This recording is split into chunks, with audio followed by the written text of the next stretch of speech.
মিম আর আমি ছিলাম খুব ভালো বান্ধবী। ছোটবেলা থেকে একসাথে বড় হয়েছি। সুখ দুঃখে সব কিছুই ভাগাভাগি করতাম।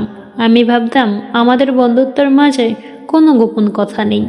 একদিন শুনলাম মিমের বিয়ে ঠিক হয়েছে। আমি তাকে জিজ্ঞাসা করলাম, কাকে বিয়ে করছিস? সে শুধু বলল ফ্যামিলি থেকে ঠিক করেছে। তারপর আর কিছু বলল না। একটু খারাপ লাগলো। ভাবলাম হয়তো পরে সব বলবে। কিন্তু দিন যত গেল মিম আমার থেকে দূরে সরে যেতে লাগলো।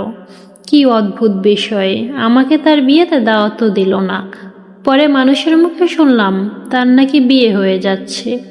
বুকের ভিতর কেমন যেন একটা কষ্ট নিয়ে আমি বিয়েতে অনুষ্ঠানে গেলাম। সেখানে গিয়ে যা দেখলাম তা কখনো কল্পনাও করিনি। বরের আসনে বসে আছে আমারই ভালোবাসার মানুষ, আমার বয়ফ্রেন্ড। মুহূর্তের মধ্যে মনে হলো পৃথিবীটা থেমে গেল। আমার সবচেয়ে কাছের বান্ধবী আর আমার সব থেকে প্রিয় মানুষ দুজনেই আমাকে না জানিয়ে এক হয়ে গেল। সেদিন আমি কাউকে কোনো প্রশ্ন করিনি, শুধু বুঝেছিলাম সব কষ্ট চোখের পানি হয়ে বের হয় না। কিছু কষ্ট নীরবে মানুষের ভিতরটাও ভেঙে দেয়। আর সেদিন আমি শিখেছিলাম বিশ্বাস ভাঙার শব্দ হয়, কিন্তু তার ব্যথা অনেক গভীর হয়।